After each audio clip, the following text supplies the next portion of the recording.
Buenas tardes, buenas noches para todas las personas que están hoy con nosotros.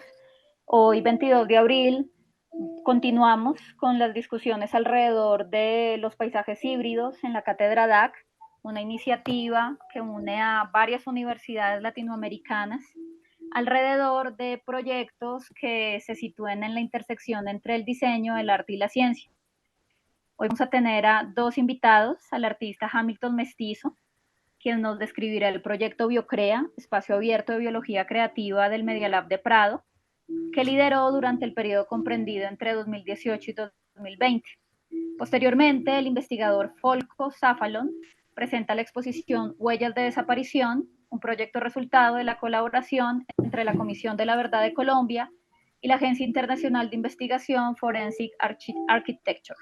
Entonces, me permito presentarles a nuestro primer invitado, el profesor Hamilton Mestizo.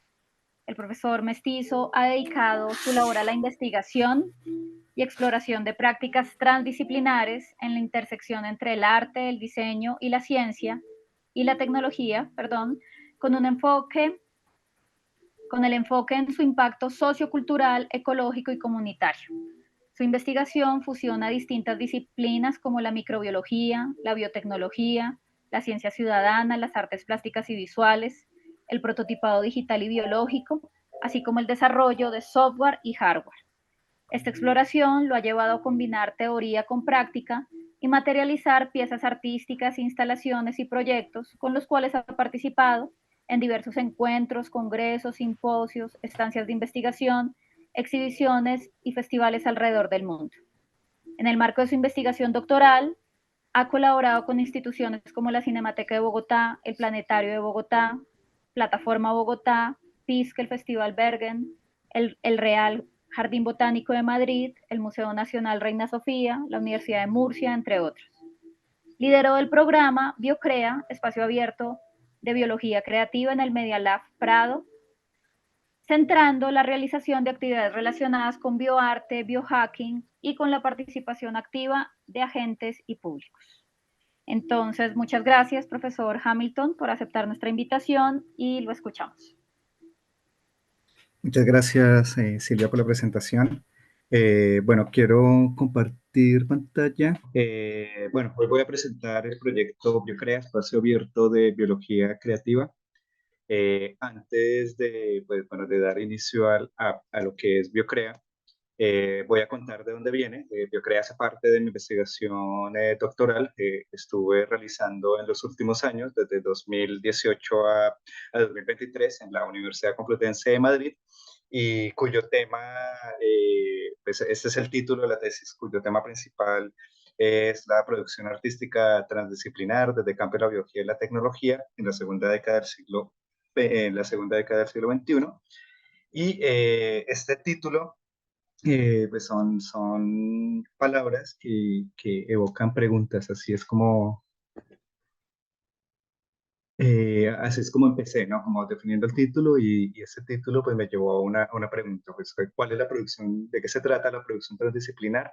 Entonces busqué colaboraciones entre arte, ciencia, tecnología, cultura y sociedad, y de aquí es donde viene uno de los temas que vamos a tocar, que son el auge de los Media Lab, que trabaja con estos temas, y desde la biología y la tecnología. Entonces es ver cómo la biotecnología ha avanzado pues, en los últimos, en las últimas décadas, y esto ha generado pues, un quiebre de paradigma en donde el bioarte y, y el estudio biológico pues, se ha ido volviendo cada vez más cultural, que eso es a lo que va el programa Biocrea.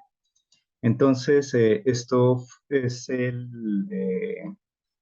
diagrama metodológico de la tesis, en donde empecé con unas preguntas.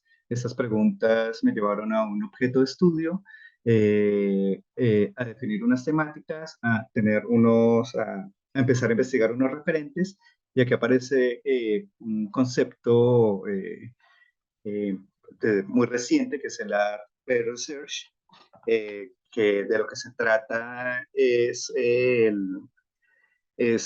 utilizar el arte para, como herramienta para la investigación en ciencia y en sociología, en donde el arte ofrece nuevas herramientas, medios, métodos y estrategias para llevar investigaciones multidisciplinares. Entonces, esta metodología lleva a una circulación de productos y pues finalmente la tesis. Con productos me refiero a proyectos. La tesis fue llevando a la realización de varios proyectos. Eh, Uno de esos proyectos es Biocrea, pero es como un entorno complejo de diferentes proyectos que se fueron entretejiendo. En la imagen que están viendo, lo que está en amarillo son los proyectos.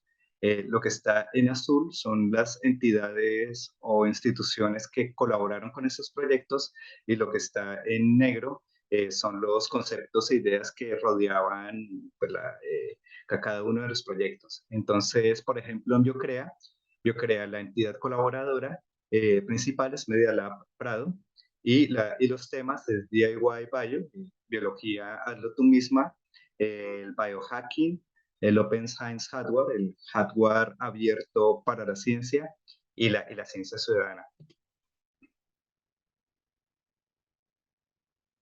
Entonces, antes de comenzar con lo que es Biocrea, pues voy a hablar un poco de los Media Lab. Bueno, voy a mencionar un poco lo que es un Media Lab, que ya creo que es una palabra que ya conocemos, pero que ha tenido como un auge y una evolución pues en los últimos ahora 70 años.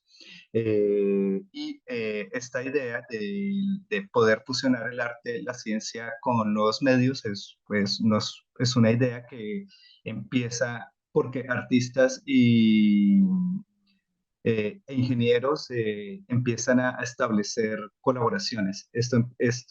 La primera colaboración, aunque no es la primera, Discúlpame, Hamilton, qué pena sí, interrumpirte. diga.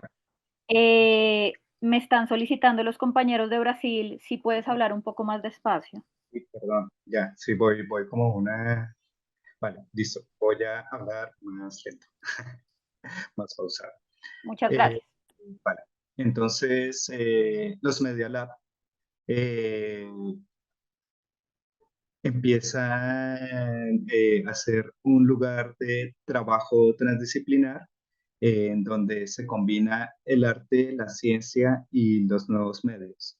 Lo que están viendo son como unas tipologías como importantes que empezaron a pasar pues desde el siglo pasado, desde los años 50. El primero que encontré que me parece relevante es este Experiments in Arts and Technology, que fue unas colaboraciones que hubo entre ingenieros y artistas en los años 60, y donde se produjeron obras que tenían este carácter tecnológico, en donde se empezó a usar tecnología de punta para poder realizar proyectos artísticos en colaboración entre artistas, ingenieros y científicos. De aquí también resalto, por ejemplo, el Media Lab MIT, que es el primero que tiene el nombre Media Lab y que es relativamente nuevos, de los años 80, y es un edificio que aparece en el MIT, en donde se empezó a trabajar estos cruces entre arte y ciencia, pero con un carácter eh, top-down, lo que quiere decir que empresas pues empezaron a generar estos espacios de colaboración en este lugar, para generar proyectos de innovación que fuesen desde arriba para abajo. Lo que quiere decir que estas empresas empiezan a hacer proyectos para empiezan a patrocinar proyectos de innovación, pues desde la industria. Y, eh, eh, y aquí, bueno, aparece el Media Lab Madrid. Hago un salto de más o menos 20 años, en donde esta idea que les acabo de contar del Media Lab MIT, pues se ha subvertido, porque el Media Lab Madrid lo que intentó, o bueno, lo que promovió es que el uso tecnológico empezase desde la base hacia arriba, lo que quiere decir que era ofrecer la tecnología o los avances tecnológicos desde las personas, desde la ciudadanía, y que estas personas tuviesen herramientas para poder empezar a escalar.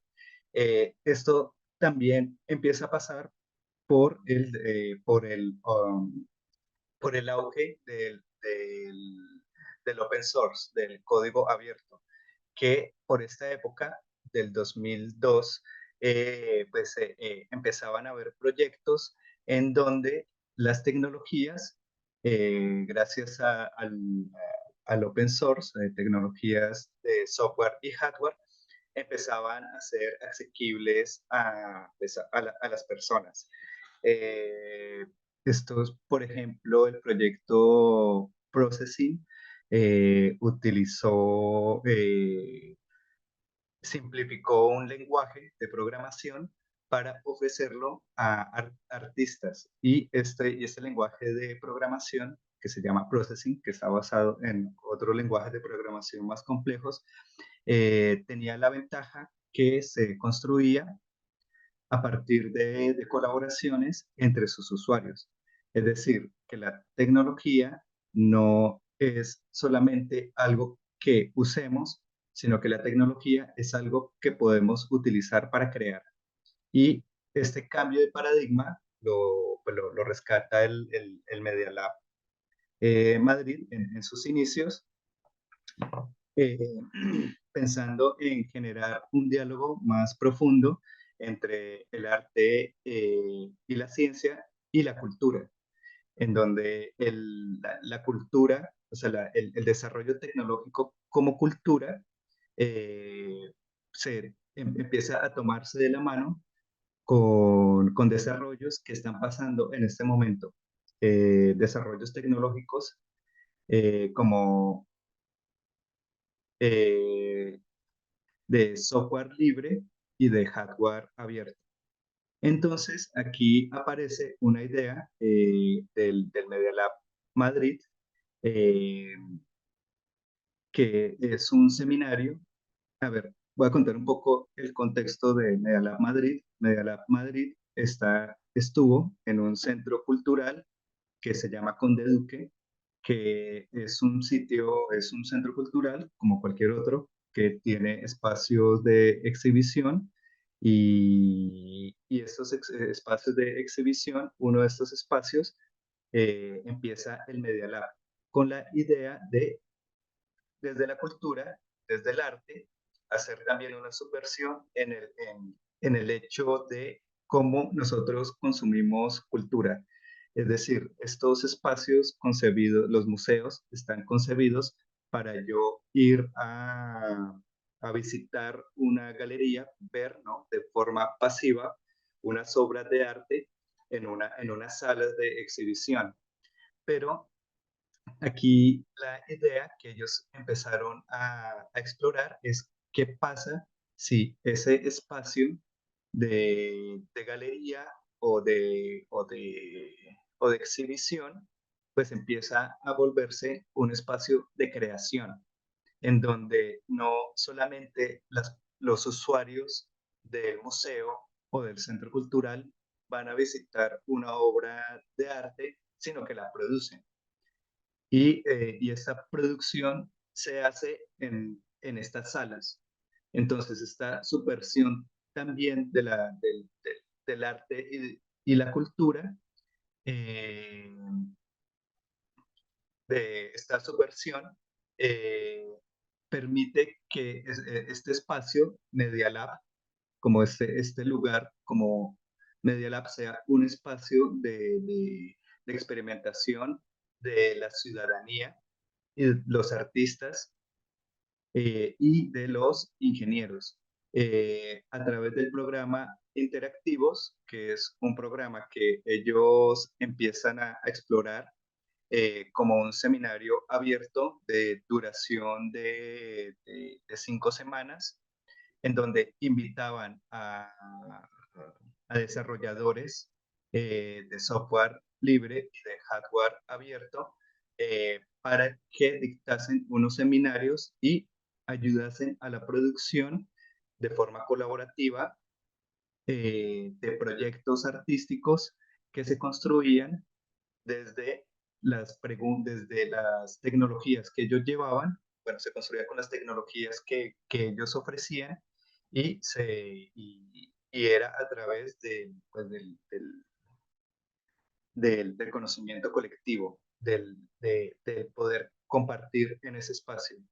Eh, a ver, voy a poner un video que lo explica. Interactivos was conceived as an evolution between the different activities and dynamics developed within the educational program of Media Lab Madrid. 2 workshops held in 2005, Making Things Move by Zachary Lieberman and Arduino Open Hardware Tools by David Cortez, led to the creation of a local community of like-minded creators who became Media Lab regulars. After those experiences, the idea was to offer a workshop long enough to develop projects that could be finished and shown during the 5-week event.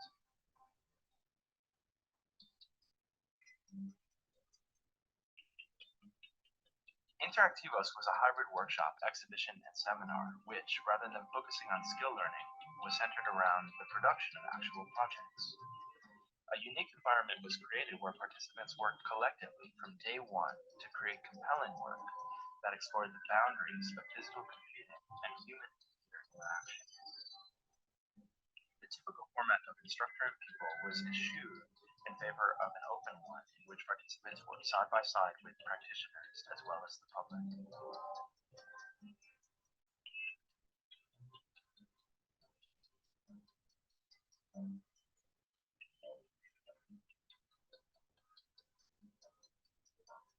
Held at the Media Lab Madrid within the Cultural Center Conde Duque, the workshop was organized together with 3 developers of open hardware and software tools, David Cortier, Zachary Lieberman, and Hans Christopher Steiner.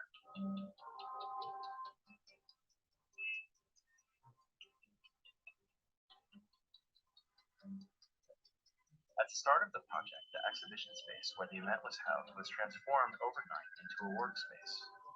When the workshop concluded, it became once again an exhibition space, where the works produced were then displayed.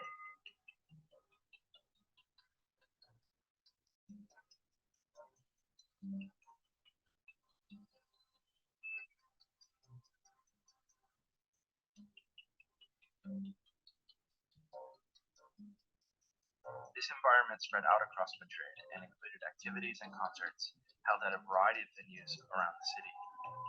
The Interactivos experience didn't end there, but continued on for 3 more weeks, including workshops with local school teachers, as well as formal and informal seminars and debates.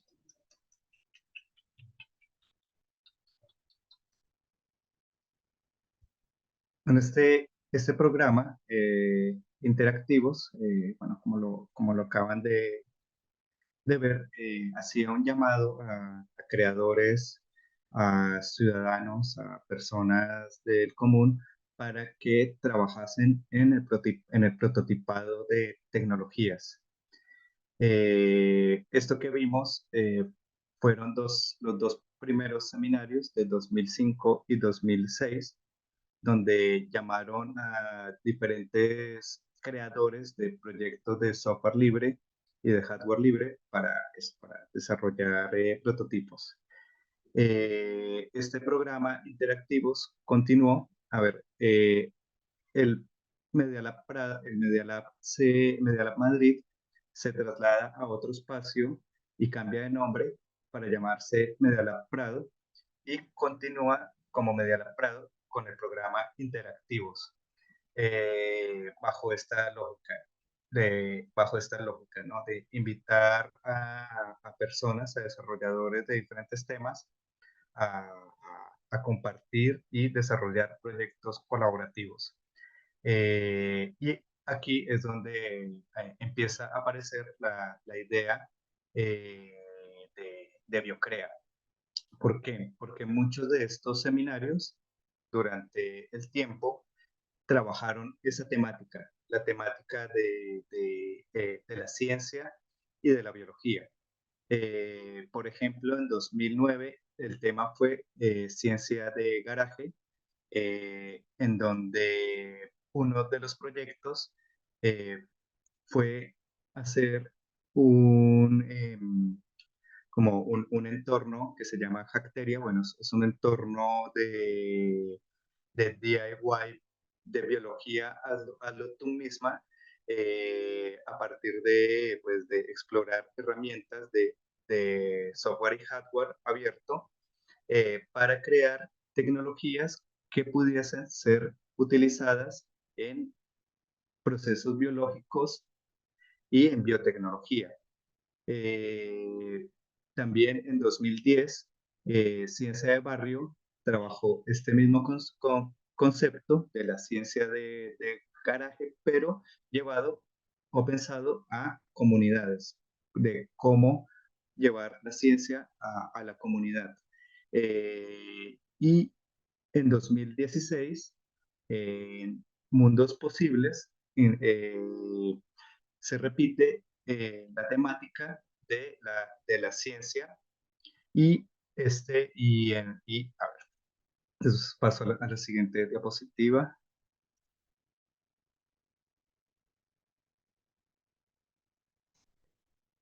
Y en 2016 pues, se establecieron estas temáticas dentro del Media Prado en una línea que ellos empezaron a explorar que se llama la ciencia ciudadana. Eh, en donde la biología de tú misma, el biohacking o el hacker biológico, la biología de garaje y el desarrollo de hardware para la ciencia fueron pues parte de las temáticas. Esto tiene que ver con con la evolución de la biología hazlo tú misma, que puede tener un paralelo de cómo ha surgido la computación, en donde gracias a que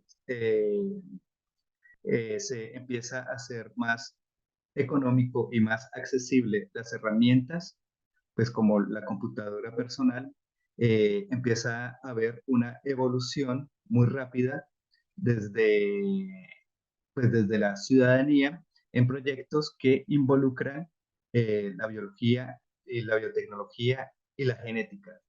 Esta imagen que estamos viendo es del 2010, eh, en donde se propone o se anuncia que va a haber un cambio tecnológico con respecto a la biología por ese hecho, porque gracias a el Open Hardware y al Open y al software abierto, se han empezado a desarrollar herramientas que eran muy costosas y se hacen de forma muy económica gracias al uso pues del software libre y del hardware libre. Entonces, a partir del 2010 empiezan a aparecer diferentes proyectos en donde se incentiva la creación de hardware para la ciencia, para la biología, que tiene este carácter, que es abierto, que es libre y que además es fácilmente replicable utilizando herramientas de prototipado digital, como, como ven en la imagen. Y con lo cual ha permitido que ciudadanos y personas del común puedan empezar a involucrarse en proyectos de biología, que antes era simplemente imposible por sus costos. Eh, y por el acceso también a a los, a los procesos y a las metodologías. Entonces, ya el DIY Bio, la biología hazlo tú misma, empieza a ser una red que se extiende por todo el mundo, en donde diferentes lugares como empiezan a hacer pues, ciencia de garaje, empiezan a construir sus propias herramientas y tener una investigación que se hace en red, como pasó en algún momento con el desarrollo de la computación. Y por eso se puede hacer este paralelo.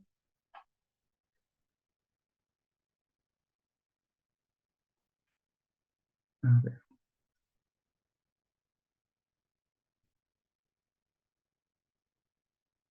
Entonces, en Interactivos 16, en Medialab Prado.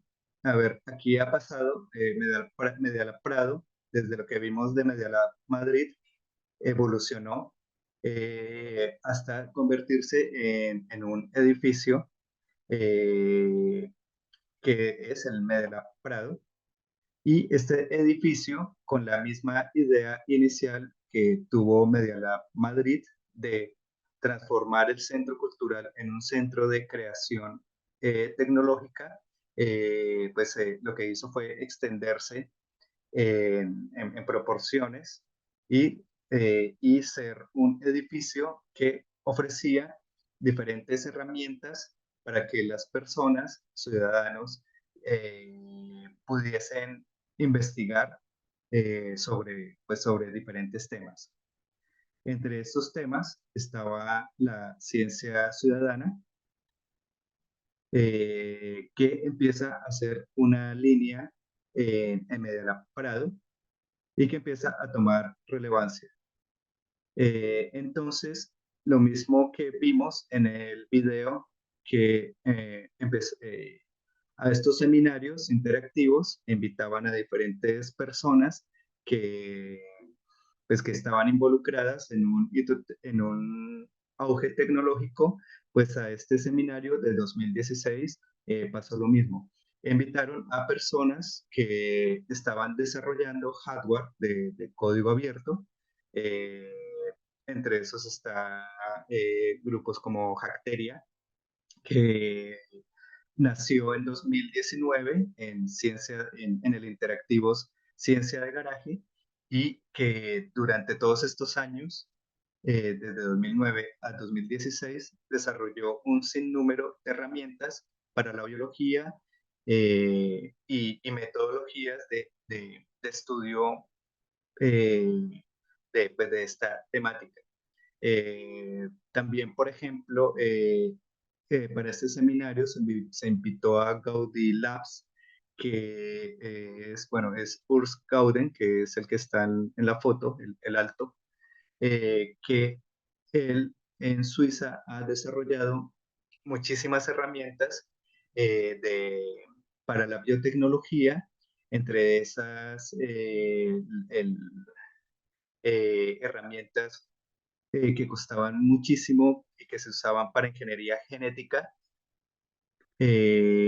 pero que él ha bajado, gracias a sus desarrollos, ha logrado pues bajar sus costos y ser una herramienta que se usa en muchos espacios de ciencia ciudadana, y también espacios pues, de, de laboratorios pues, importantes de desarrollo de biotecnología. Entonces, en este seminario se habló, pues estaba sobre la mesa la idea del biohacker, que es la misma idea del hacker computacional, pero tomando conceptos de la biología. Eh, este seminario eh, quedó flotando en el ambiente con estas ideas y el Media Lab Prado empezó a trabajar en el desarrollo de un espacio donde se pudiese trabajar estas temáticas. Este espacio, el Laboratorio de Biología Abierta, fue el primer impulso para el proyecto que empezó 2 años después, que se llama BioCrea. Entonces, BioCrea eh, se funda gracias a un apoyo que obtuvo el Media Prado en un programa europeo que se llama DITOS, que significa Do It Science Together, hagamos ciencia juntas. Y es un programa de la Unión Europea que incentivó a centros culturales, a 10 centros culturales, centros culturales, universidades y galerías científicas, arts galleries, eh, para que trabajasen con programas en donde inmiscuyesen la ciencia ciudadana y el hazlo tú misma. Entonces, bajo este impulso económico, empezamos a trabajar con el director en ese momento de- del Media Lab Prado, que se llama Marcos García, y con Chema Blanco, que llevaba una línea de investigación sobre ciencia ciudadana, el proyecto que se llama BioCrea, espacio abierto de biología creativa. Entonces, lo que, lo, lo que empezamos a hacer en este espacio bueno, primero empezar a ver qué tipo de herramientas teníamos, qué tipo de herramientas podíamos realizar utilizando pues, los laboratorios que ya tenía el Media Lab, como el de fabricación digital, eh, y montar un programa que fuese con las ideas de Media Lab Madrid.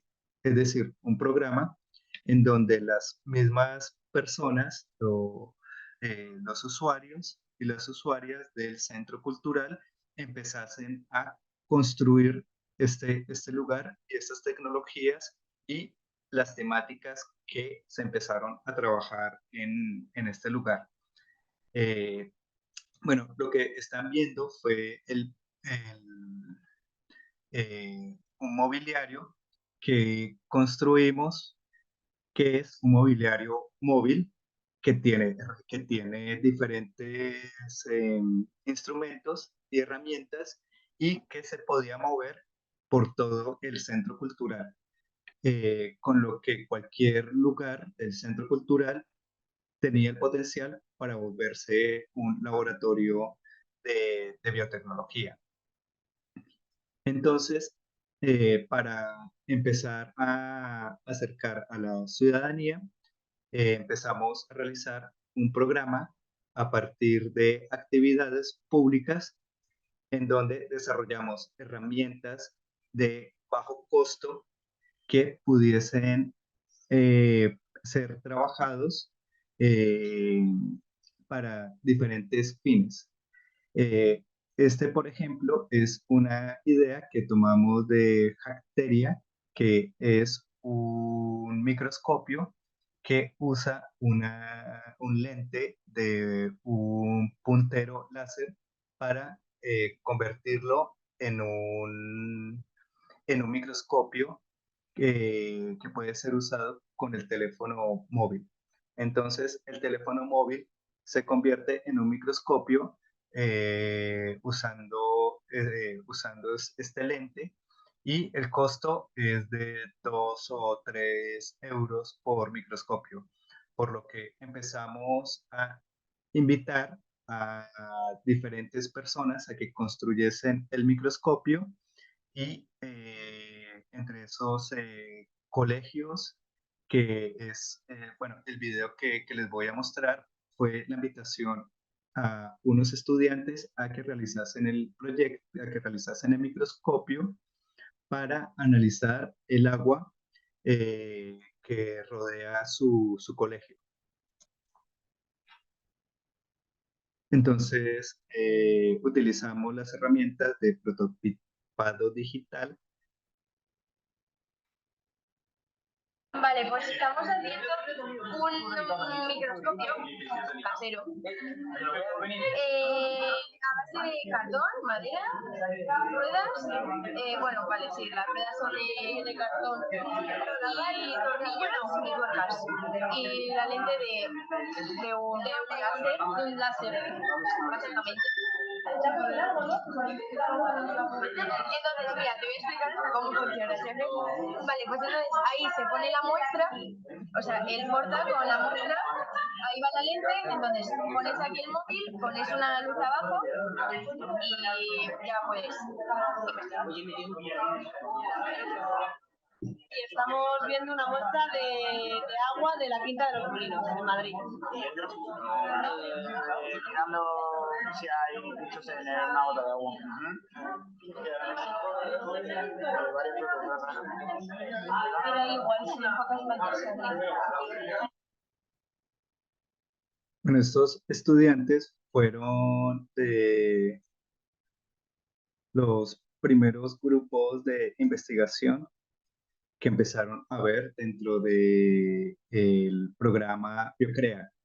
Entonces, con estos estudiantes decidimos hacer herramientas que pudiesen utilizar, que faltasen en su cole y que pudiesen ellos construirlo y empezar a utilizarlo en los laboratorios de biología de su colegio.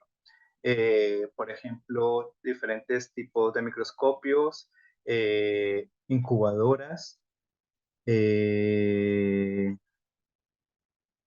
Vale, bueno, eso por ahora.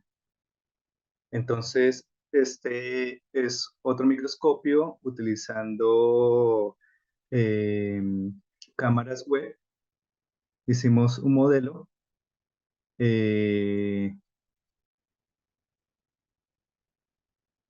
que podía tomar fotos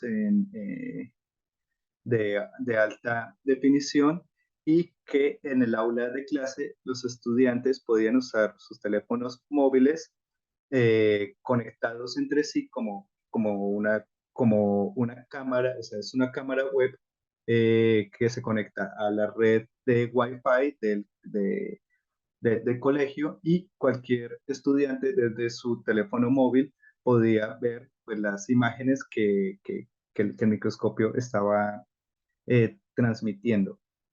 Entonces, esto era pensado para poder usar tecnología, este tipo de tecnologías en el aula de clase.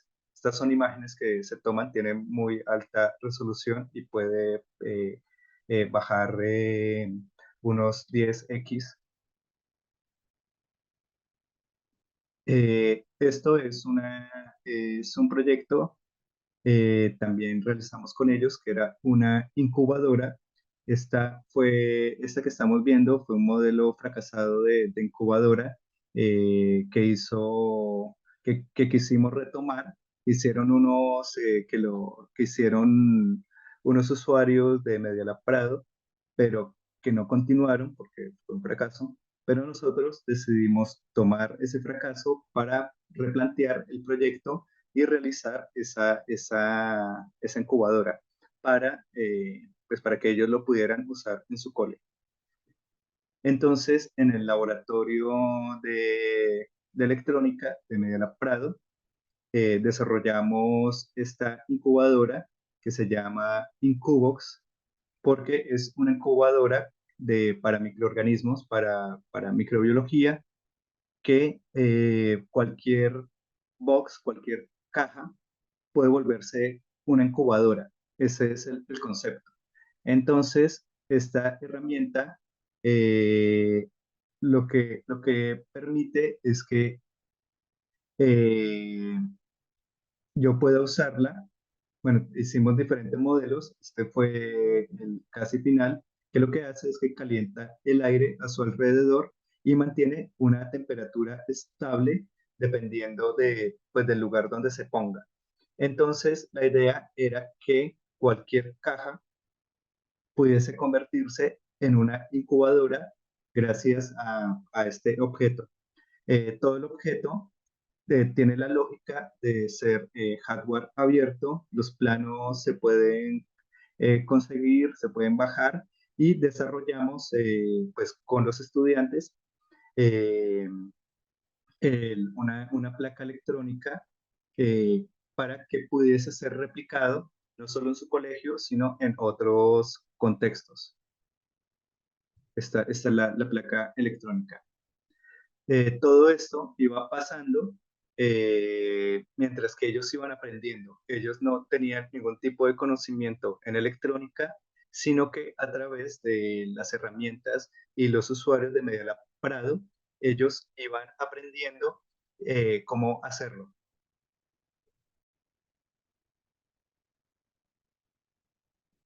Y este es el modelo final, que bueno, yo lo he usado muchísimo para mis experimentos. Flebocolet es un proyecto que tiene que ver con la monitorización de plagas que empieza a haber por el calentamiento climático.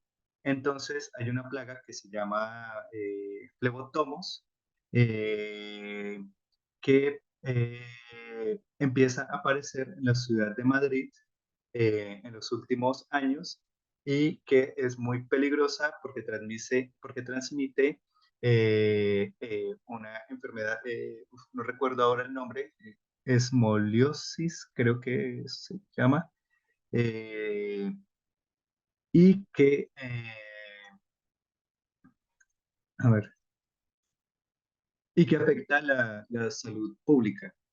Entonces, la doctora Galvez de la Politécnica de Madrid pidió a Biocrea que les ayudásemos para realizar un instrumento que ellos pudiesen utilizar en diferentes colegios del distrito, que los estudiantes pudiesen construir y pudiesen llevar a sus casas y a sus lugares para poder monitorear el avance de, pues, de esta plaga en la ciudad. Entonces, lo que hicimos fue hacer una trampa utilizando materiales reciclados, una trampa de mosquitos utilizando materiales reciclados y aprender a utilizar el microscopio de cartón para identificar pues la aparición de flebotomos en estos lugares. Este proyecto de Flebocolet estaba, eh, estaba emparentado con proyectos de ciencia ciudadana, en donde todas esas personas están haciendo bases de datos a partir de los datos que colectan con estas trampas.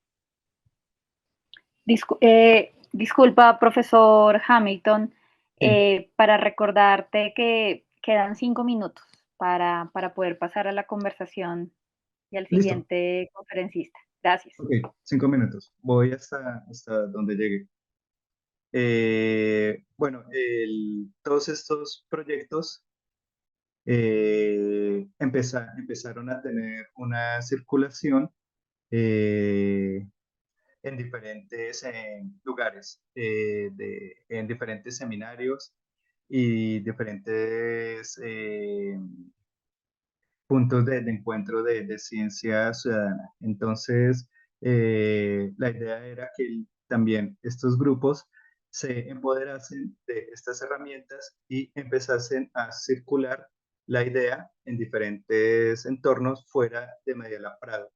Entonces, por ejemplo, con el grupo de estudiantes se hicieron diferentes actividades en otros centros. Bueno, esto es en Biocrea, pero, por ejemplo, esto es en la Feria de la Ciencia y la Innovación, donde los estudiantes estaban presentando pues, los desarrollos que habían realizado con Biocrea, bueno, que estaban en realización, porque en ese momento pues no se habían terminado. Al igual que otros espacios de circulación, por ejemplo, con los flebotomos, con el grupo de Flebocolet, también estuvimos en varios lugares, en congresos de tomología, mostrando pues, estas trampas para que otras universidades pudiesen empezar a utilizar estas herramientas dentro de sus investigaciones.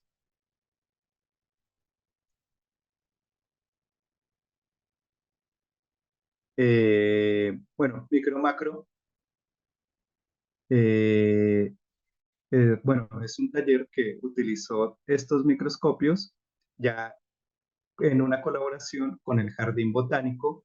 Era para realizar talleres en familia donde a partir del uso de este microscopio se pudiesen identificar las especies que están en el Jardín Botánico de Madrid y en talleres que son para familias. Eh, También hicimos un programa de residencias. Eh, este, eh, en este programa de residencias invitábamos artistas a que utilizasen las instalaciones de Biocrea para realizar proyectos de carácter biológico. Entonces, la que están viendo, la invitada, estaba trabajando con el cultivo de SCOBY, Kombucha SCOBY, para poder producir un material que es parecido al cuero, un material hecho a partir de microorganismos, que es muy parecido al cuero, eh, y poder utilizar este cuero biológico para realizar proyectos artísticos, utilizando las herramientas de prototipado digital. Eh, entonces, durante un mes, pues estuvimos cultivando y utilizando este material en proyectos que tenían que ver con soft robotics, con robótica suave o robótica, pues sí, bueno, robótica suave, soft robotics es la definición, y robótica con motores y con inflables. De de esta investigación quedó un grupo que siguió trabajando con este tema pues durante varios meses y estuvieron construyendo incubadoras para poder industrializar este material y poderlo utilizar en diferentes proyectos. También cabe resaltar, ya para cerrar, que todos estos procesos pasaban al mismo tiempo. O sea, los estudiantes del colegio estaban involucrados con los estudiantes de las universidades, estaban involucrados con estas residencias, con los otros visitantes. Entonces, era un espacio que continuamente estaba abierto y lleno de personas que estaban investigando diferentes temas y empezaban a haber sinergias entre los investigadores. Creo que con esto cierro. Hay más cosas, pero pues con esto yo creo que ya la idea general está.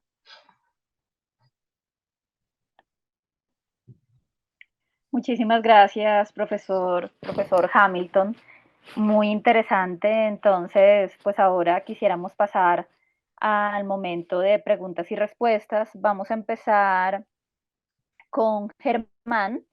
¿Cómo se establece la relación entre los distintos campos de conocimiento que participan en la investigación transdisciplinar? ¿Me repites, por favor? Claro que sí. ¿Cómo se establece la relación entre los distintos campos de conocimiento que participan en la investigación transdisciplinar? Eh, a ver, lo que ha pasado con respecto a Biocrea es que las personas, cada persona tiene un conocimiento o tiene una inquietud. Entonces, lo que nosotros hacíamos era que las inquietudes y los conocimientos fuesen juntos. Entonces, por ejemplo, una persona que tiene conocimientos de ingeniería y que quiere hacer un proyecto, pues lo ponemos con una inquietud de otra persona que no sabe cómo hacerlo, pero que tiene una idea. Por ejemplo, Incubox, la incubadora, eso fue lo que empezó a pasar. Personas que estaban interesadas pues, en desarrollar proyectos de ingeniería abierta, eh, y los estudiantes que tenían esta pregunta empezaron a trabajar en conjunto para hacer un proyecto. Entonces, igual pasaba, como contaba al final, así un poco rápido, igual pasaba estas sinergias todo el tiempo. Entonces, el espacio se mantenía abierto a cualquier persona, era un espacio público, cualquier persona podía ir, y lo que pasaba era que las personas que visitaban empezaban a preguntar y empezaban a involucrarse. Y si el nivel de inquietud era muy fuerte, pues se quedaba, se empezaban a quedar. Y también las personas que tenían conocimientos empezaban a aportar conocimientos, empezaban a aportar sus conocimientos eh, pues al grupo, a todo el grupo. Entonces, lo que hacíamos para esto era que ofrecíamos seminarios abiertos, o sea, cualquier persona podía proponer una temática. Esta temática la desarrollábamos, invitábamos a todos los grupos a que fuesen los que quisiesen, y ahí era donde se empezaban a dar estas sinergias. Entonces, pues mi punto es también ya desde mi práctica transdisciplinar, que las personas, o sea, yo como artista, muchas veces invito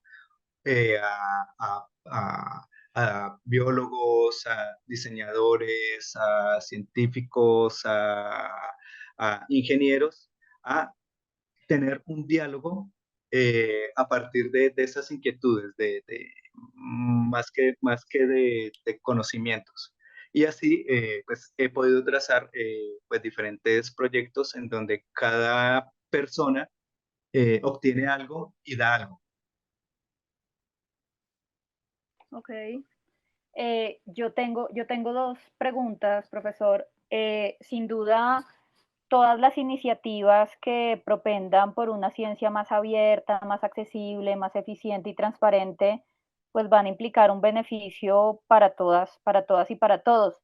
Sin embargo, nos seguimos enfrentando a una academia en la cual están los artículos publicados que tienen unas barreras de pago. Hay ciertas, ¿cómo decirlo? Hay ciertas barreras para poder acceder a esa cantidad de conocimiento, pensémoslo en términos de adaptación al cambio climático, los retos contemporáneos. ¿Cómo considera usted que desde un Media Lab y desde el proyecto que usted coordinó se podría democratizar ese acceso? Sí, bueno, digamos, Biocrea trabajó con muchos académicos también. Eh, Por ejemplo, Flebocolet era un proyecto de la Facultad de Veterinaria de la Universidad Politécnica y la doctora Galvez, que era la que llevaba este proyecto, casi que fue, o sea, se enteró de Biocrea, se enteró que existía Biocrea y fue directamente porque estaba buscando esa salida. ¿Por qué? Porque Biocrea parte desde la base. Entonces, Biocrea parte desde la ciudadanía, que ese es un poco el rollo de la ciencia ciudadana. Entonces, ya la investigación científica no está solamente en manos de los científicos, sino que los científicos y los ciudadanos empiezan a generar aportes a investigaciones.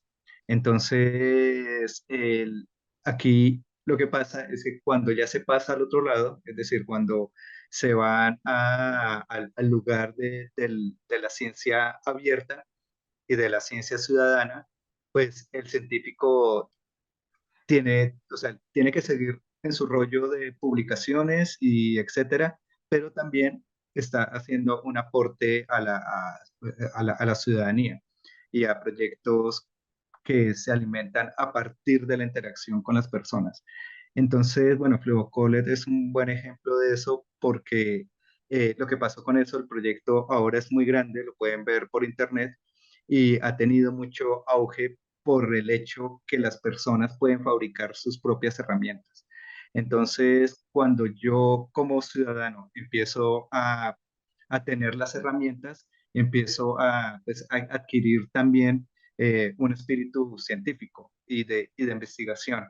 Entonces, Flevocolet en este momento es una red muy grande en Madrid, en donde están obteniendo datos desde la ciencia ciudadana, es decir, los ciudadanos empiezan a aportar sus datos, no a escribir los datos, y esto ya está, ya es ya está generando pues el estudio completo, que quizás desde la academia, lo que le pasaba a la doctora Galvez, era que ella desde su oficina no podía tener ese alcance, pero pues ella sigue publicando para sus papers y sus cosas académicas. También por otro lado, ahora Biocrea bueno, Biocrea estamos buscando un espacio desde la Facultad de Artes y la Facultad de Medicina para tener ese lugar como dentro de la academia en donde se pueda, donde eso, con el mismo espíritu ciudadano, los estudiantes de diferentes facultades puedan ir a realizar sus investigaciones de forma abierta. O sea, abierta quiere decir que todo lo que pase ahí no es una circulación paga y que las herramientas y las cosas que se desarrollen son todos los planos y todo está libre pues a toda la ciudadanía y a todas las personas que puedan interesarles. Que eso viene también pues de la forma como funciona el DIY Bio, que al final es una red que aporta, o sea, cada persona desde su lugar, que eso es muy bonito, como digamos desde lo que ponía del cambio climático, cada persona desde su lugar, ¿no? Digamos, una persona en Mozambique, otra en Colombia, otra en yo no sé dónde, otra con sus diferentes problemas, está desarrollando herramientas que se puede usar en otro lugar del mundo y estas herramientas no están solas, porque estas herramientas tienen metodologías, tienen investigación, hay acceso a una información que, digamos, no tiene que ver con la forma como se maneja, ¿no? Es un cambio de cómo se maneja la información con respecto al científico, ¿no? Es una información que está abierta, es pública y que el lenguaje es simple de entender. Ok, bueno, para todos los asistentes, todas y todos los asistentes, acabo de poner en el chat el enlace de Flevocole, que es el ejemplo que el profesor está utilizando en este momento. Cool. Bueno, profesor Hamilton, muchísimas gracias por su presentación. El profesor Hamilton nos va a acompañar nuevamente el 6 de mayo en nuestra sesión de cierre, hablando de proyectos transdisciplinarios. donde pues tendremos el agrado de volverlo a escuchar. Ojalá, profesor, que pueda quedarse con nosotros a escuchar la siguiente presentación. Muchas Sí, gracias. sí, muchas gracias por la invitación. Y me quedé Bien, aquí bueno, un rato entonces, hasta que me duerma. perfecto. Bueno, pasamos al siguiente invitado. Para eso tenemos entonces dos estudiantes del doctorado en diseño, arte y ciencia que se han encargado de preparar unas preguntas para dialogar con él. Tenemos entonces, yo me voy a permitir a presentar a los dos estudiantes y ellos se encargarán pues de moderar toda la conversación. Entonces tengo el gusto de presentarles a Liliana Flores. Liliana Flores es magíster en diseño para la innovación de productos y servicios por la Pontificia Universidad Javeriana, diseñadora visual de la Universidad de Caldas. Se ha desempeñado como coordinadora de proyectos de cooperación internacional centrados en género, justicia especial indígena y procesos de construcción de paz. Adicionalmente, ha sido asesora de la dirección de la Organización de Estados Iberoamericanos, OEI, en asuntos relacionados con igualdad de género, derechos de las mujeres e innovación social. Actualmente es estudiante de nuestro doctorado en diseño, arte y ciencia y su tesis se titula Futuros posibles, diseños para las transiciones en la construcción de modelos de gobernanza adaptativa en escenarios de cambio climático. Su caso de estudio es la localidad de Sumapaz, en Bogotá, Colombia. Tenemos también a Alejandro Duque. Alejandro es artista residente en Medellín, dedica su interés a prácticas artísticas colaborativas, participativas, que buscan generar apropiaciones tecnosociales. Trabaja en los ámbitos paralelos de la fotografía analógica y las artes de la transmisión, radio y arte sonoro, cruzando medios nuevos, antiguos e inestables. Tiene experiencia en arte basado en la red, NetArt, tecnologías de streaming, y opera como radioaficionado con el indicativo HK4ADJ. Es director de filosofía de los medios por la European Graduate School, miembro fundador de redes como Bricolabs, Dorkbot, MDE, Labsurlab, Unlocker y MNote. Actualmente trabaja en redradiolibre.cc y dirigió la estación experimental SecaWeb de IDARTES. Su investigación doctoral gira en torno al diseño de una plataforma que permita mantener una red viva que medie relaciones entre otras especies. Relaciones otras, entre otras especies. Bueno, bienvenidos Alejandro y Liliana, es un gusto tenerlos a ustedes acá con nosotros, entonces adelante. Bueno. Buenas tardes para todos y para todas. Espero se encuentren bien. Vamos entonces a continuar con la presentación del conferencista Folco Zafalón. Él es asesor de la Comisión de la Verdad 2018-2022, co-coordinador del proyecto Huellas de Desaparición, actualmente investigador de la Jurisdicción Especial para la Paz para el caso Macro 006. Es magíster en Defensa de los Derechos Humanos de la Universidad Santo Tomás y es graduado en Relaciones Internacionales en la Universidad de Bolonia, Italia. Entonces, bienvenido, Folco, le damos la bienvenida y la palabra. Muchas gracias. Gracias, Liliana, gracias, Silvia, Alejandro, aquí. Gracias por la invitación. Voy a empezar yo con la presentación. No entendí bien de Silvia si ustedes van a hacer preguntas o después. Son después. Listo. Después, Igual en la presentación trataré de desarrollar alguna de los temas que se proponen. Seguramente no lo voy a hacer tan profundamente como se espera. Entonces, después las preguntas que tengan.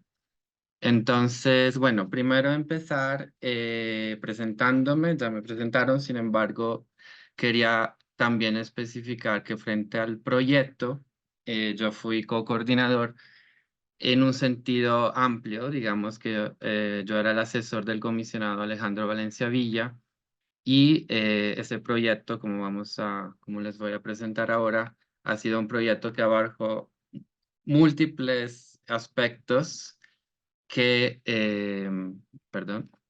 también voy a proyectar la presentación, la están viendo, ¿sí? Que también no tenían solamente que ver con la investigación, sino todo lo que fue hacer posible ese proyecto primero, hacer posible que se desarrollara a lo largo de 3 años, y también lo que pasó después, ¿sí?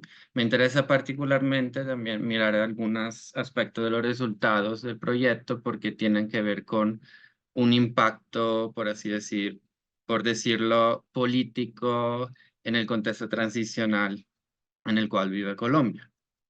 Bueno, entonces me centraré, trataré de ser rápido, entiendo que el tiempo también se corrió un poco, y para dejar espacio a preguntas. Me centraré a dos aspectos principales, el trabajo con archivos y todo lo que tiene que ver con los territorios y la memoria, teniendo en cuenta también el interés frente a los lugares y a la transformación del paisaje que tiene la cátedra, a lo cual me invitaron.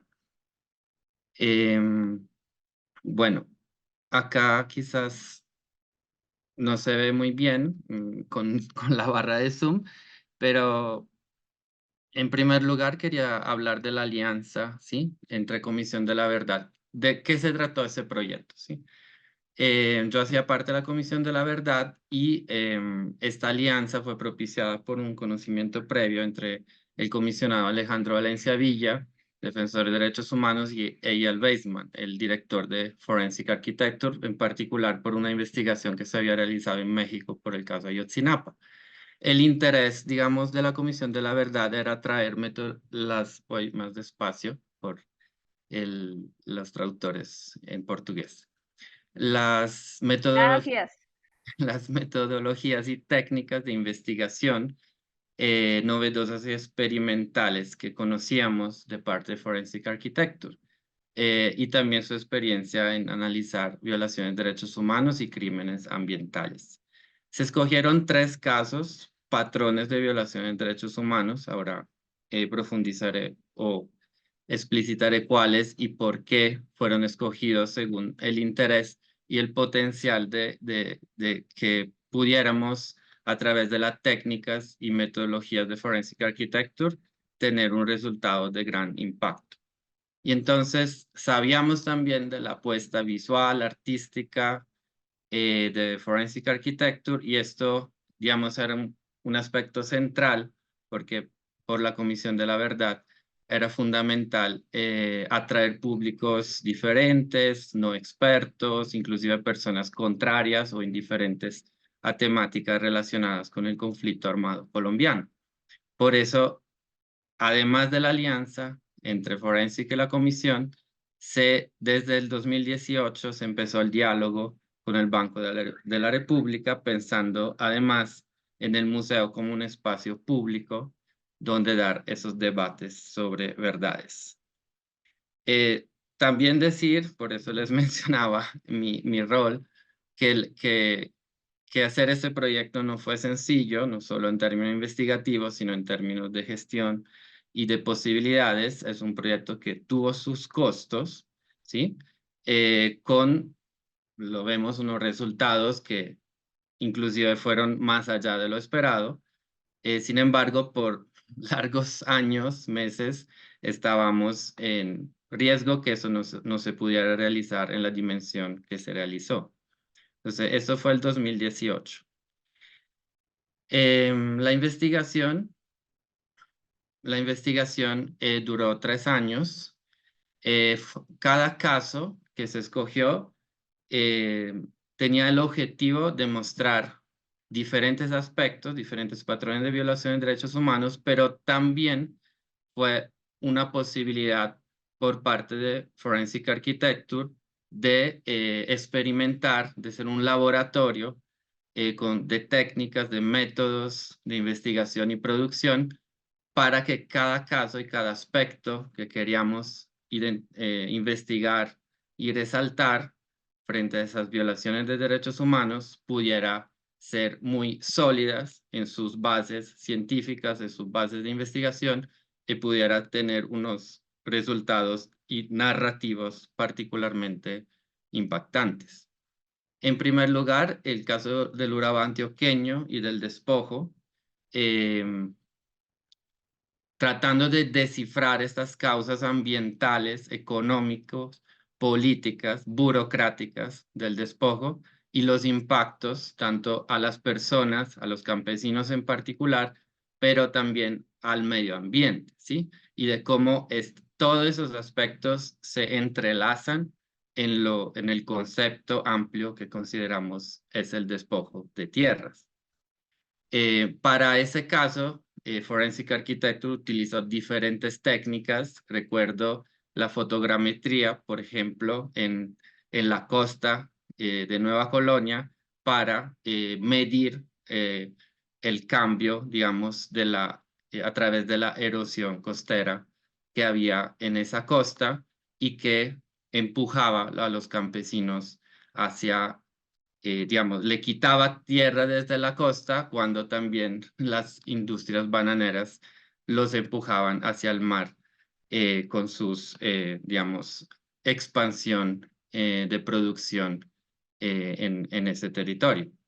En el caso del Palacio de Justicia, se trató de indagar y reconstruir la logística, infraestructura, los planes, las estrategias y las acciones que actores, en este caso actores estatales, realizan para desaparecer forzosamente personas. Entonces, en este caso se hizo un gran trabajo de archivo visual y de otro tipo para luego triangular la información a través de una extensa minería de datos para seguir el recorrido de estas personas desaparecidas y para situarlas en el espacio y en el tiempo. Con el caso Nucac, se trató de visualizar diferentes formas de violencia hacia un pueblo y territorio indígena desde los datos e imágenes aéreas satelitales. Ese caso no fue posible ir digamos, al territorio Nucac, al Guaviare, en particular por la pandemia y los tiempos de la Comisión de la Verdad que terminaba sus labores. Sin embargo, se decidió, y lo vamos a ver, realizar un mural que fuera un reconocimiento a esas afectaciones y una forma para hablar de el riesgo de extinción del pueblo Nucac en el Guaviare. Ese fue un trabajo colectivo. Digamos, si yo coordiné por así decirlo, el proyecto en términos generales por parte de la Comisión de la Verdad, hubo otras personas como Hannah Martin, ahí la ven en la foto, que habló hace 15 días en otra sesión de esa cátedra, que coordinó el trabajo del lado de Forensic Architecture. Hubo un investigador principal de parte de la Comisión de la Verdad, Oscar Pedraza, entonces, y otras personas que ayudaron en la coordinación, y una multiplicidad de expertos, artistas, diseñadores, historiadores, científicos, geógrafos, que trabajaron en la investigación al tiempo que se hacía un trabajo de escucha y de conversación y integrándolos también con las técnicas de forensic en el caso de los testimonios situados al conocimiento campesino, al conocimiento de los familiares de víctimas de tortura también en el caso del Palacio de Justicia, pasantes de universidades, y todo eso fue un trabajo coordinado entre Colombia, Londres y varios países donde esos expertos trabajaban. Hay que decir que fue una alianza única y especial porque si de un lado teníamos Forensic con sus técnicas, metodologías, del otro teníamos la Comisión de la Verdad en Colombia que tenía el derecho de tener un acceso lo más amplio posible a los archivos de violaciones de derechos humanos. Eso lo voy a conversar ahora en el tema de archivos. Así como teníamos un acceso privilegiado a comunidades, a las víctimas, también a través de alianzas con ONGs, universidades y otros actores del territorio, que permitió llegar, digamos, a las comunidades, en este caso, en la foto de Nueva Colonia, en el Urabá antioqueño. Y seguramente desde la comisión siempre planteamos la centralidad de la escucha de las víctimas familiares y uno de esos aspectos ha sido presentar antes del lanzamiento los resultados finales, tanto a los campesinos en Urabá como a los familiares del Palacio de Justicia en Bogotá, después de años de trabajo mancomunado. Eso fue un trabajo, como decía, de 3 años en diferentes momentos. Primero se empezó Urabá, luego el Palacio de Justicia y luego el caso Nucac, con en medio la pandemia y otras dificultades.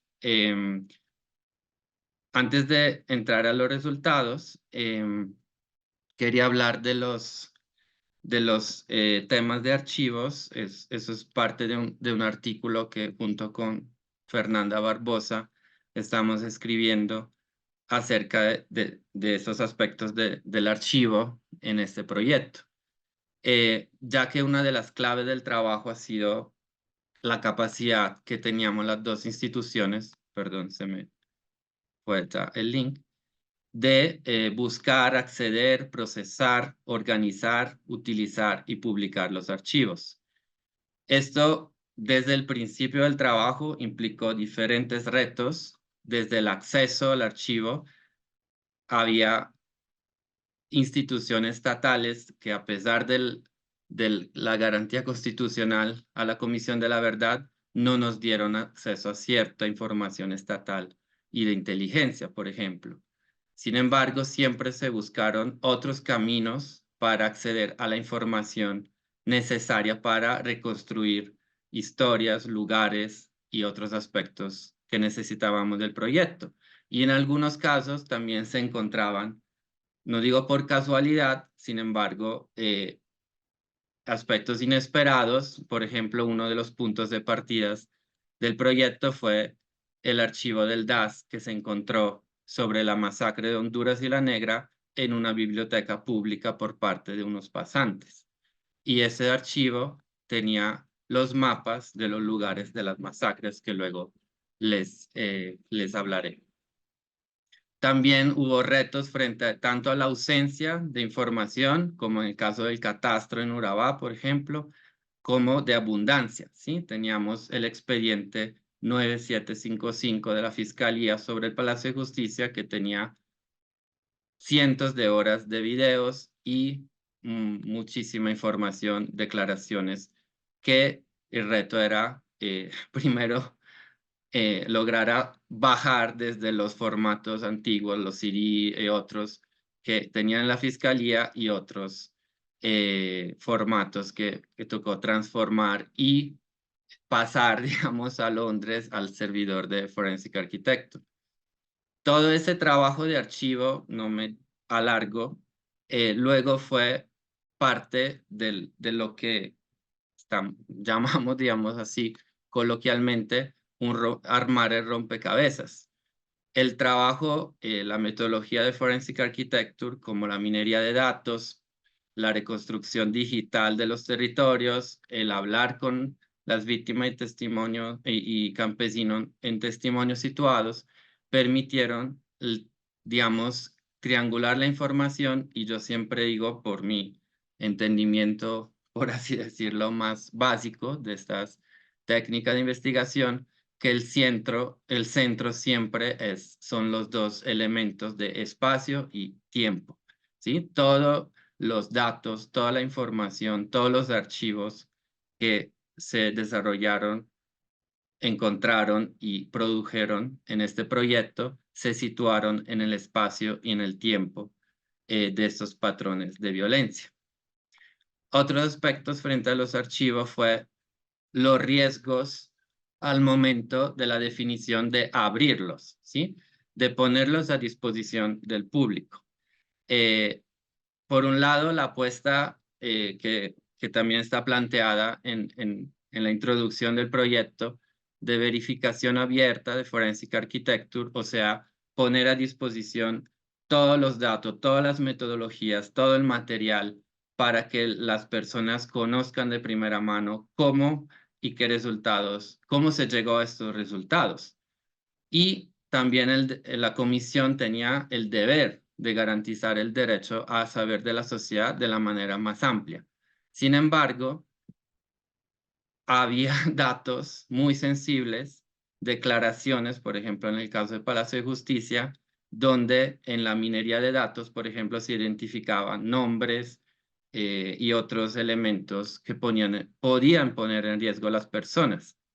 Y hablo de esa anécdota cuando faltaban pocas semanas, pocos días, diría yo, al lanzamiento de la exposición, que fue el 10 de diciembre de 2021, tuvimos que tomar una decisión frente a la minería de datos del Palacio de Justicia y de tachar buena parte de ese libro grande que se publicó y que está público en la exposición, por este riesgo y por la imposibilidad de revisar dato a dato de 300 páginas de un libro muy detallado en pocos días. Entonces, la voy a mostrar. Se tomó la decisión de poner una escrita que dice información que no se incluye por seguridad de las personas y evitar que pasaron hechos de violencia contra investigadores y personas involucradas en el caso, como ha pasado por estos casi 40 años de impunidad en el caso del Palacio de Justicia. Y aquí pueden ver el libro que hoy en día está publicado en las exposiciones.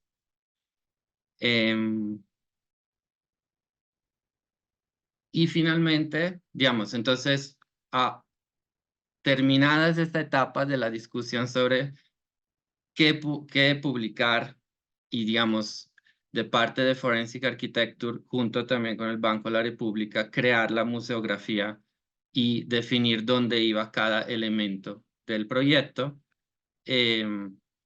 se pasó, por así decirlo, una otra reflexión es pasar de la publicación del archivo en esos formatos visuales y audiovisuales muy potentes que pueden ver en la exposición hoy en día en Cali, pero también en la página web, a pensar cómo hacer que este archivo pudiera tener vida, ¿sí? Ya el hecho de publicarlo y de tener un impacto y hacer que las personas puedan visitar la exposición era un aspecto que hacía vivo, por así decirlo, ese archivo. Sin embargo, fue necesaria un gran trabajo de mediación, de pedagogía, y que a mano que se conocía este trabajo, diferentes grupos, personas, entidades se apropiaran, ¿sí? de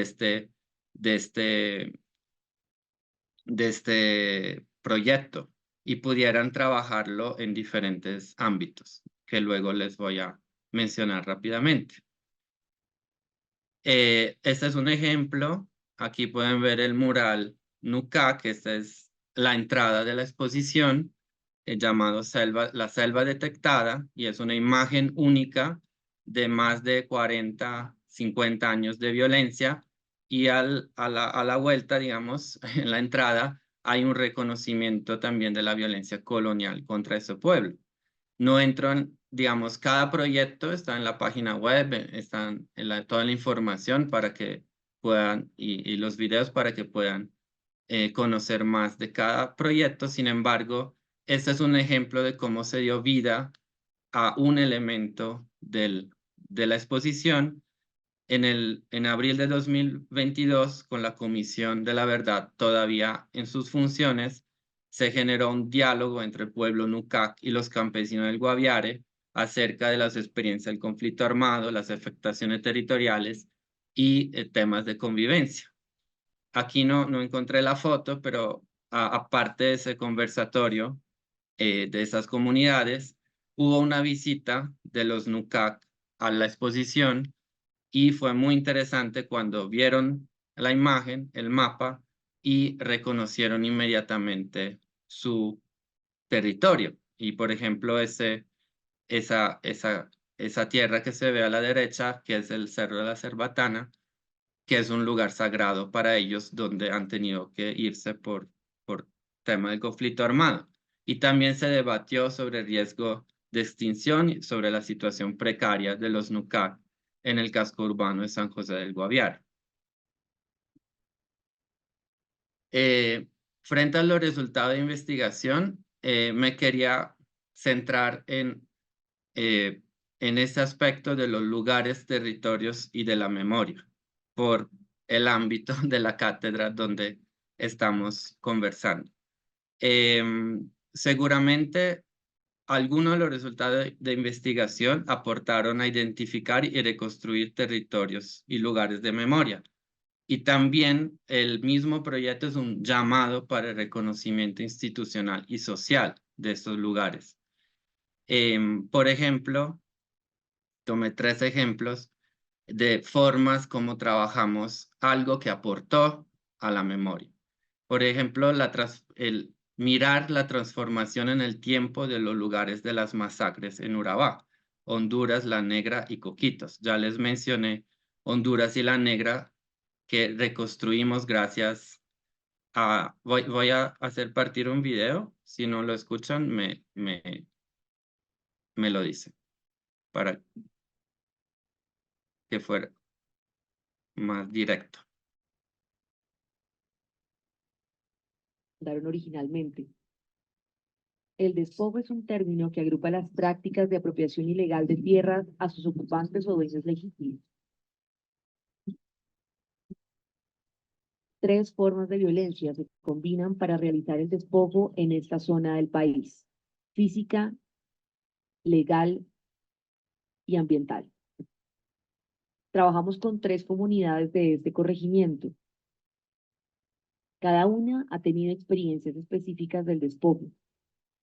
El despojo en California y La Teca se llevó a cabo combinando la violencia física y la manipulación judicial y financiera. Allá donde llegaba, donde pasaron los 9. En Coquito se realizó una masacre con el objetivo de desplazar a los campesinos. Actualmente, el sitio en el que ocurrieron los hechos fue borrado por el Marqués. Además, penetra de manera amenazante los predios campesinos desde el occidente. Por el oriente, los campesinos viven la presión de la expansión de la industria bananera. Pero este no fue el único sitio desaparecido en el que ocurrió una masacre en Nueva Colonia. Bajo las hileras de banano en las antiguas fincas de Honduras y La Negra, descansan los sitios en los que paramilitares asesinaron a trabajadores bananeros. Espera, tener un platillo con un vaso. Sí, este era un vaso, mira.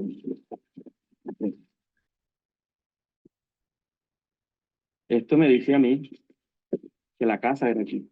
En todos estos casos, la desaparición de los trazos materiales de la vida campesina se convierte en evidencia negativa que amenaza con borrar la importancia histórica de estos crímenes, la base fundacional de la estructura de la propiedad rural en la región.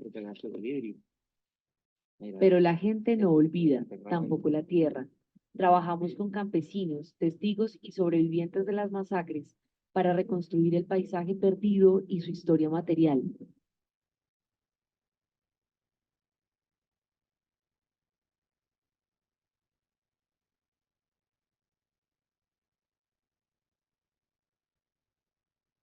Listo. Esto es... ¿Perdón?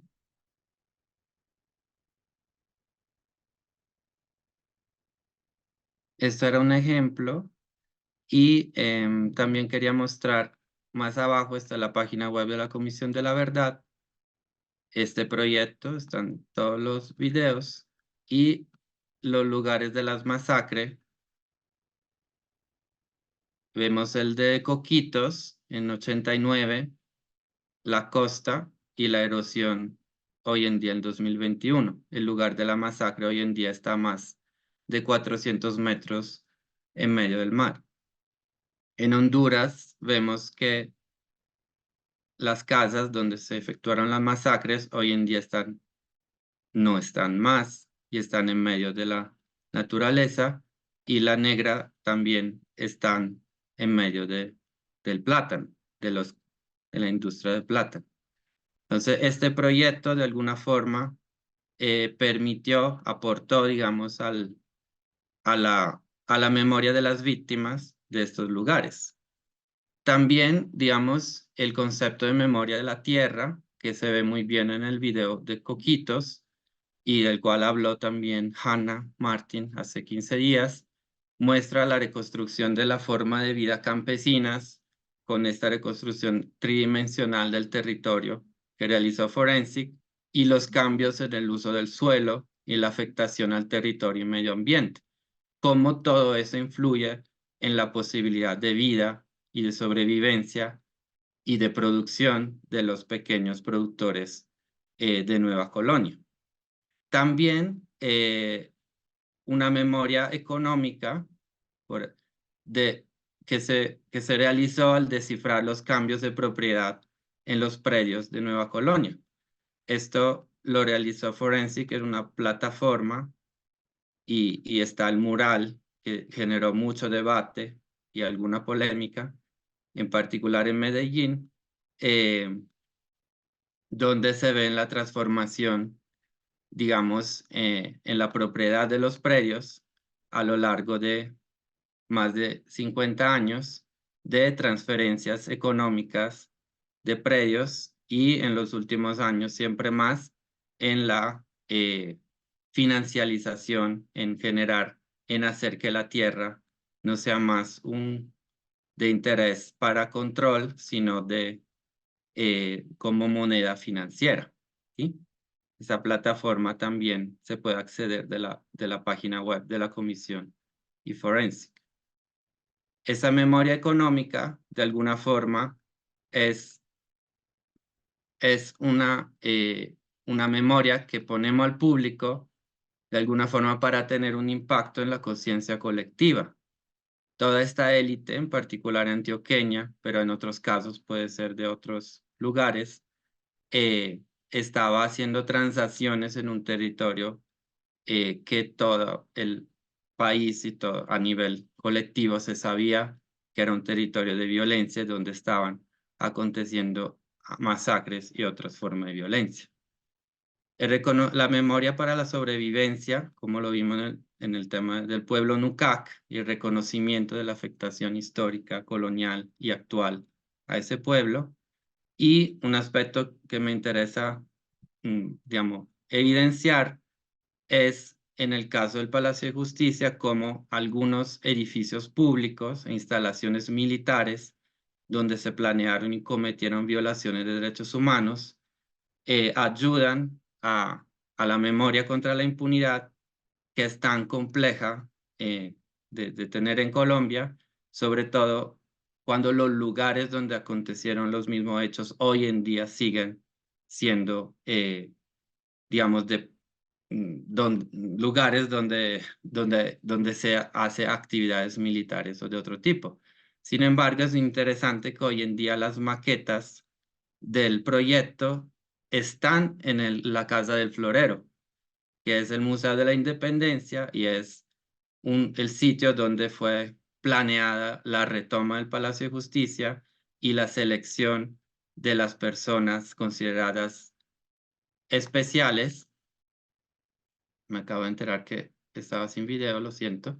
Consideradas especiales y que fueron detenidas, luego torturadas y luego desaparecidas en la retoma del Palacio de Justicia. Lo mismo no se puede decir del Cantón Norte, que hoy en día todavía es una instalación militar que el proyecto logró reconstruir gracias a diferentes fuentes. Ahora pongo otro video, siempre 2 minutos. Sin embargo, y se espera que algún día este lugar pueda ser también un lugar de memoria, como en otros países acontece, en el caso de Argentina, Chile, instalaciones donde torturaron y desaparecieron personas hoy en día son lugares de memoria. El Cantón Norte, con esta historia tan particular, sigue siendo un lugar central en la actividad militar en Bogotá y en el país.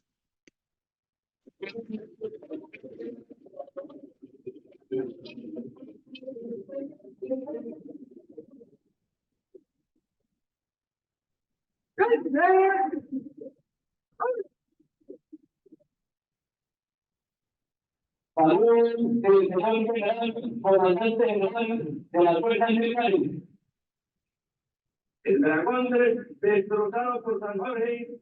La Escuela de Caballería Está ubicada al costado oriental de la carrera séptima.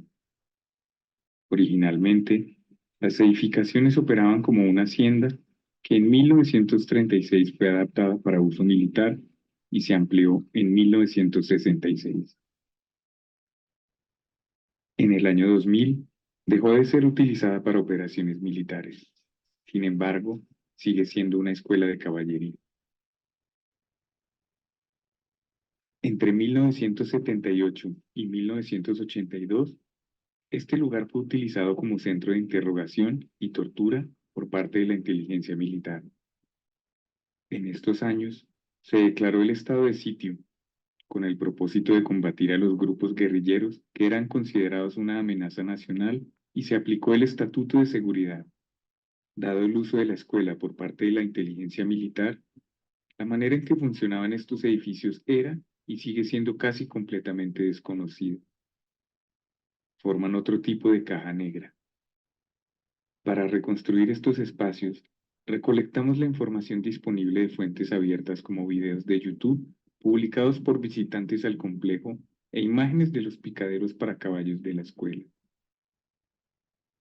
Otros dibujos, diagramas e imágenes fueron incluidos en los archivos del caso 9755 de la Fiscalía General de la Nación.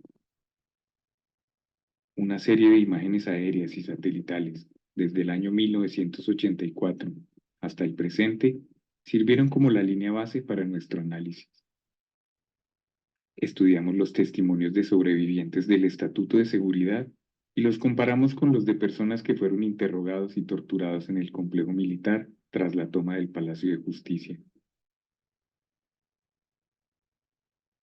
Localizamos estos testimonios en el modelo digital arquitectónico de la unidad militar para entender el funcionamiento logístico del complejo entre 1978 a 1985.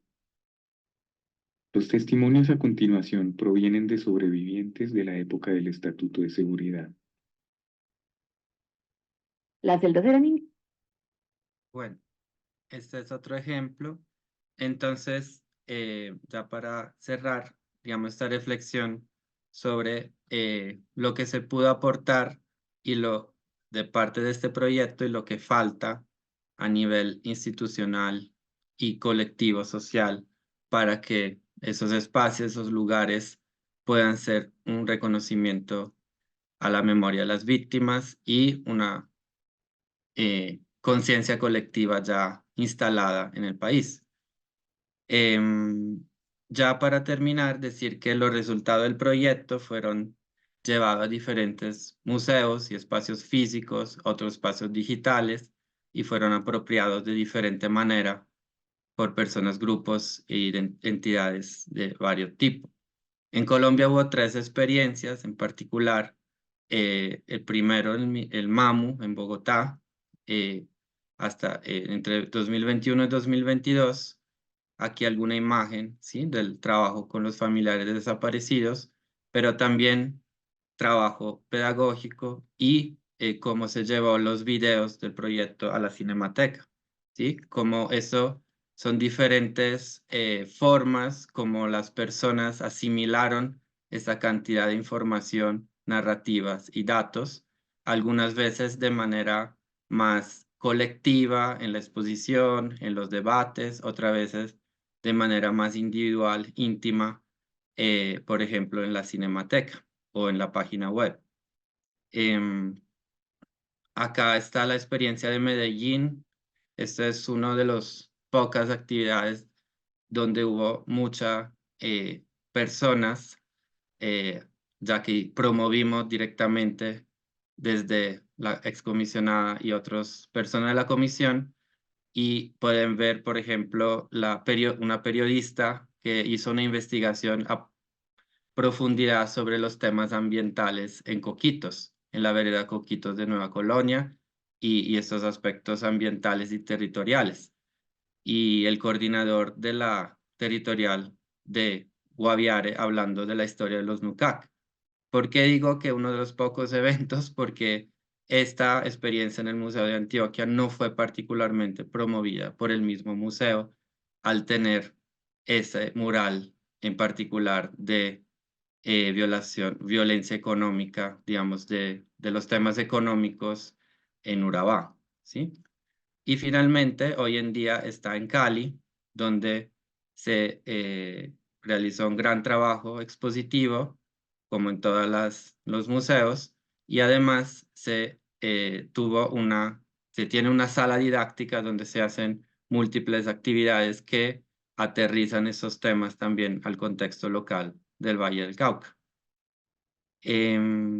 Esto para decir que este proyecto fue llevado a múltiples lugares, personas se apropiaron, se trabajó en colegios, se trabajó en huertas comunitarias, en universidades, y es un proyecto, como dije antes, que está abierto a la crítica, justamente al ser en un espacio público y con esa apuesta de verificación abierta. Sin embargo, creo que incluso para la reflexión en esa cátedra, creo que este proyecto sale un poco de la disputa entre opiniones o disputa entre bandos políticos, que es bastante normal aquí en Colombia, para entrar en los datos, en la base científica de la investigación y de los resultados y un debate más sólido y profundo. Es decir, si alguien quiere criticar, si algún actor quiere criticar este proyecto, tiene que llevar un mismo nivel de metodologías e investigación, o no el mismo, pero algo tan sólido de poder contrarrestar la narrativa que proponemos en este proyecto. Y finalmente, este proyecto también invita a profundizar en esos temas y al tiempo a utilizar las técnicas y metodologías tanto de Forensic Architecture como de la Comisión de la Verdad para otros casos en otros lugares del país, o no solo del país, donde inclusive entiendo que este proyecto tuvo acceso a amplios recursos de cooperación internacional. No es tan fácil lograrlo para otros casos. Sin embargo, se puede tomar una de estas técnicas, situar en el espacio, en el tiempo, y utilizar algunas metodologías científicas o de diálogo con las comunidades o de otro tipo para hacer trabajos similares y sobre todo tener la apuesta de ponerlos en público en lugares donde se pueda dar el debate. Esto es, aquí para terminar, ver la cantidad de personas, como decía al principio, que trabajaron en un ambiente interdisciplinario, interinstitucional, en todos los aspectos del trabajo, y la participación de comunidades, familiares de víctimas, de otras personas, expertos, ONGs, pasantes de universidades y, por supuesto, otras personas de la Comisión de la Verdad y el tema de la financiación. Esto es mi presentación. Quedo atento a sus preguntas.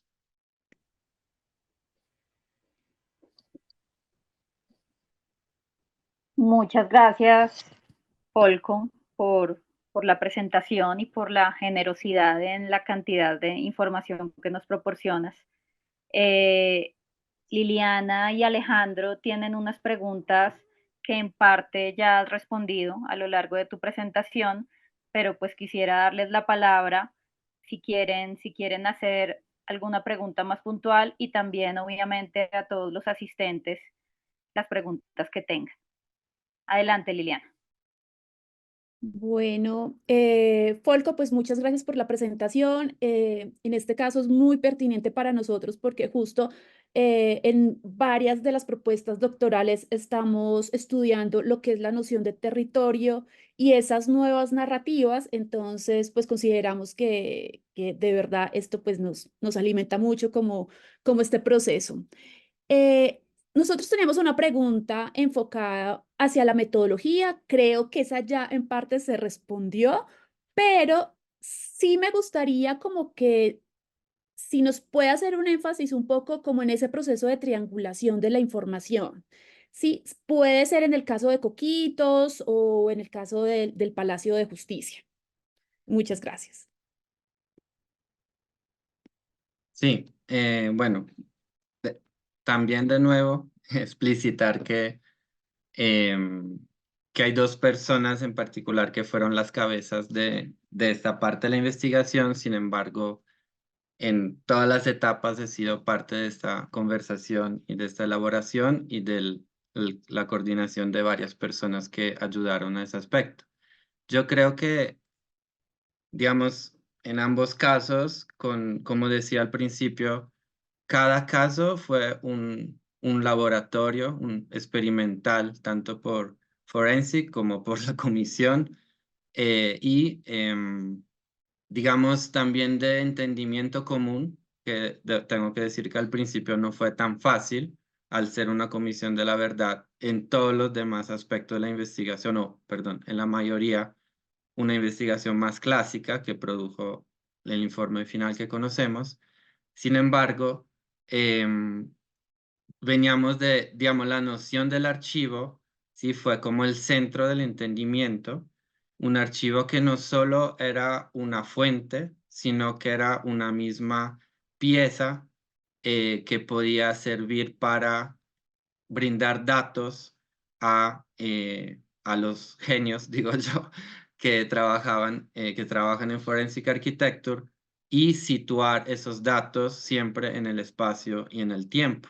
Entonces, por ejemplo, fotos de los años 80, 90, que inclusive no tenían, o videos que no tenían una relación directa con los temas de investigación, pero que mostraban las veredas, mostraban el contexto político, nos permitían quizás aportar a la reconstrucción del territorio y luego, gracias a esa técnica de los testimonios situados, por ejemplo, en el caso de Coquitos, como decíamos, los mencionó también Hannah, digamos, recomiendo mucho ver ese video de Coquitos porque tiene todos esos aspectos mucho más explicado de cómo los puedo explicar yo. Sin embargo, eh, digamos, desde el archivo, tanto como fuente como pieza, la reconstrucción en 3 dimensiones del territorio. eh, y en esa reconstrucción de 3 dimensiones, gracias a la tecnología de Forensic, en cada año, en cada instante, en cada mes donde pasaban los acontecimientos, se podía ver la transformación del territorio y de la forma de vida campesina y de la erosión del suelo y de los canales. Y esto hizo que cuando se hablaba con los campesinos, mostrándoles esa reconstrucción, que nos siempre es perfecta, los campesinos decían, no, este canal era así, este camino era así, ese plátano no es como lo están reconstruyendo. Entonces, esa es la triangulación que creo yo, desde los archivos a la escucha, pero en un ambiente único, que en el caso de Urabá es más el territorio reconstruido en 3 dimensiones, y en el caso de Palacio de Justicia es también algo en 3 dimensiones, pero sobre todo cualquier dato y cualquier elemento puesto en una línea de tiempo espacial y temporal. Es una línea de tiempo que pero también es espacial, no solo es temporal, sino en cada momento. Ahí también los videos podían ser puestos en cada instante, cada minuto y cruzados entre ellos. Así, en sentido general. Vale, muchas gracias, Folco. Bueno, buenas tardes a todos y todas. Muchas gracias, Folco, por la presentación. Mi pregunta es para ti. Realmente, después de que hayas dicho que es complejo el tipo de proyecto por su escala, porque involucra países, porque Forensic Architecture termina también siendo una agencia del planeta que puede ayudar a la Corte Internacional como a la Comisión de la Verdad. Sin embargo, desde tu experiencia, yo quisiera que consideráramos la posibilidad de pensar si es posible. Has mencionado la palabra laboratorio. En la charla anterior, Hamilton Mestizo también nos habló de diferentes tipos de laboratorios. Si acaso tú, desde la experiencia en Colombia, tan compleja, igualmente conociendo los archivos que quedaron del lado de la Comisión de la Verdad, el buscador que nos da la página web de la Comisión de la Verdad para consultar audios, todo tipo de registros. Si acaso, con el fin de fortalecer las narrativas de las víctimas y evidenciar patrones de violencia para una paz sostenible en un país completamente traumatizado por la guerra en todos los territorios, desde tu experiencia, repito, ¿cómo crees que podríamos avanzar en la aplicación de las metodologías, esas metodologías cercanas a lo que Forensic Architecture realizó en Colombia? ¿Cómo las mantuviésemos vivas? ¿Cómo podríamos continuar de una manera interdisciplinar desde la universidad? ¿Con qué entes registras tú en el horizonte pudiesen continuar este tipo de investigación, de trabajo y de labor? Sí, esa es una gran pregunta. Digamos, una de las apuestas del proyecto era también tratar de dejar una capacidad instalada. Sin embargo, no se imagina la cantidad de trabajo que ha sido lograr esa exposición al 10 de diciembre de 2021. Tenía que ser el Día de los Derechos Humanos y así fue.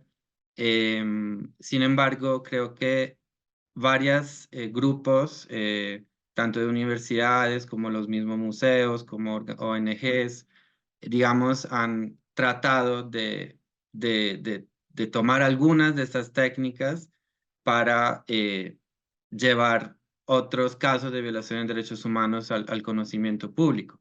Uno de los primeros es Trato 070, la Universidad de los Andes, que inclusive, claro, con el diálogo con Forensic hizo un proyecto sobre la muerte de Lucas Villa, ¿sí? Y luego vino también el de Dylan Cruz por Forensic.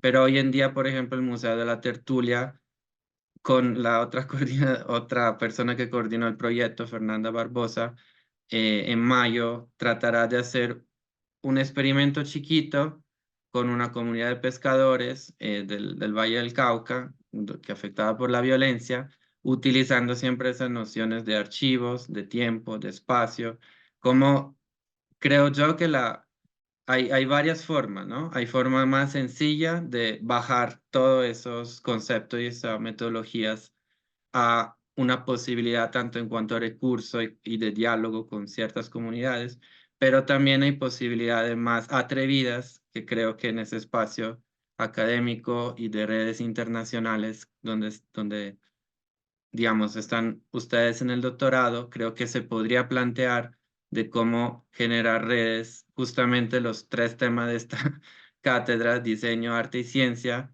son algunos de los aspectos principales que unieron a ese proyecto y que creo que si la apuesta es trabajar en pro de la paz, de la construcción de verdad, de memoria en los territorios, en cualquier territorio de Colombia se puede encontrar una comunidad con un archivo y luego conectar a los archivos públicos y no públicos que hay en el país y hacer un trabajo científico de diseño, de artes, desde diferentes formas, inclusive no tienen que ser las técnicas de Forensic, inclusive Forensic en cada proyecto llama expertos en aspectos específicos que le sirven para entender un aspecto del caso. Por ejemplo, en Urabá, con biólogos analizando la erosión costera. Si no hubiese sido ese proyecto, otro seguramente habrían llamado otro tipo de expertos, ¿sí?